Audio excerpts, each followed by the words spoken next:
लोकसभा चुनाव 2024 के लिए बहुजन समाज पार्टी ने अपने उम्मीदवारों की पहली लिस्ट जारी कर दी है।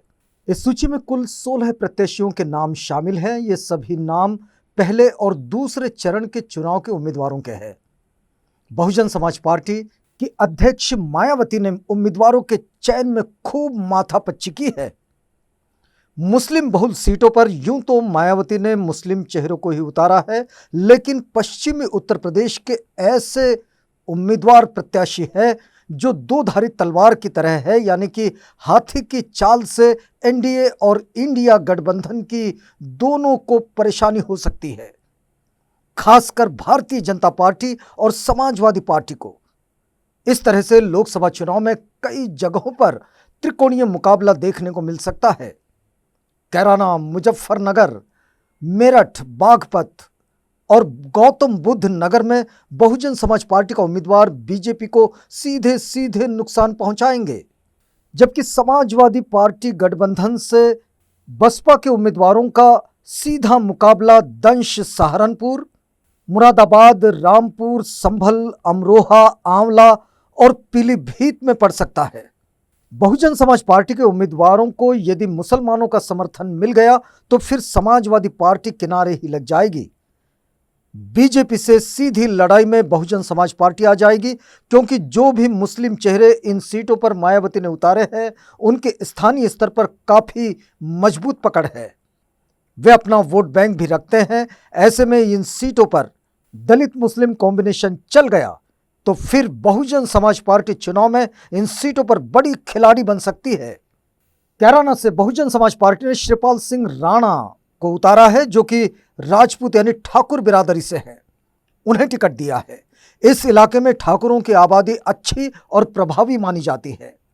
मुजफ्फरनगर में मायावती ने दारा सिंह प्रजापति को टिकट दिया है, जो ओबीसी बिरादरी से हैं। मुजफ्फरनगर में प्रजापति समाज के वोट बड़ी तादाद में है। इस तरह मेरठ में पहली बार कोई त्यागी चुनाव लड़ रहा है। त्यागी पिछले दिनों भाजपा से पश्चिमी उत्तर प्रदेश में नाराज भी रहे हैं। बागपत से बहुजन समाज पार्टी ने बंसल यानी बनिया को चुनाव में उतारा है।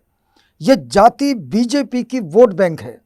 गौतम बुद्ध नगर यानी कि नोएडा में बहुजन समाज पार्टी ने ठाकुर यानी कि राजपूत बिरादरी के राजेंद्र सिंह सोलंकी को टिकट दिया है। नोएडा में राजपूत प्रभावी बिरादरी है और उनके 84 गांव चुनाव के लिहाज से हमेशा अहम रहे हैं। राजनाथ सिंह भी कभी नोएडा से सांसद हुआ करते थे। ऐसे में मायावती ने बिरादरी के लिहाज से अच्छे टिकट बांटे हैं, जो बीजेपी को नुकसान पहुंचा सकते हैं। मुरादाबाद में समाजवादी पार्टी किसी मुसलमान को ही टिकट देगी और बहुजन समाज पार्टी ने यहां से इरफान सैफी को मैदान में उतारा है। सैफी मुसलमान की ऐसी बिरादरी है जो अपनी जाति को लेकर बेहद संवेदनशील है। माना जा रहा है कि यदि बहुजन समाज पार्टी को यहां मुसलमान वोट कर देते हैं तो समाजवादी पार्टी का खेल खराब हो जाएगा।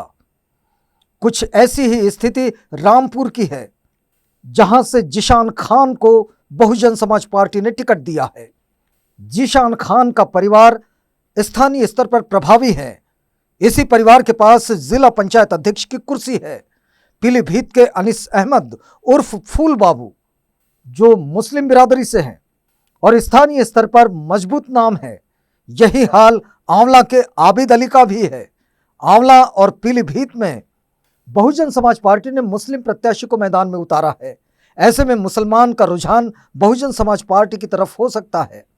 रामपुर और संभल में यूं तो समाजवादी पार्टी की तरफ से भी मुस्लिम उम्मीदवार ही माने जा रहे हैं, लेकिन यहां के बहुजन समाज पार्टी के दोनों उम्मीदवार मुसलमान होने की वजह से समाजवादी पार्टी का नुकसान कर सकते हैं।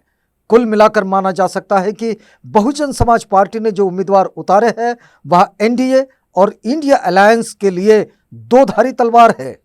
आंवला के आबिद अली, जिन्होंने समाजवादी पार्टी से त्याग पत्र देकर बहुजन समाज पार्टी ज्वाइन कर ली है और अब वे बहुजन समाज पार्टी के उम्मीदवार भी है। बहुजन समाज पार्टी ने इन्हें उतारा है चुनावी मैदान में। सहारनपुर माजिद अली, कैराना श्रीपाल सिंह, बिजनौर विजेंद्र सिंह, मुजफ्फरनगर दारा सिंह प्रजापति, नगीना सुरेंद्र पाल सिंह, मुरादाबाद मोहम्मद इरफान सैफी, रामपुर जिशान खान, संभल शौकत अली, अमरोहा मुजाहिद हुसैन, मेरठ देवव्रत त्यागी, बागपत प्रवीण बंसल, गौतम बुद्ध नगर राजेंद्र सिंह सोलंकी, बुलंदशहर गिरीश चंद्र जाटव, आंवला आबिद अली, पीलीभीत अनीस अहमद खां उर्फ फूल बाबू, शाहजहांपुर डॉक्टर दोदराम वर्मा,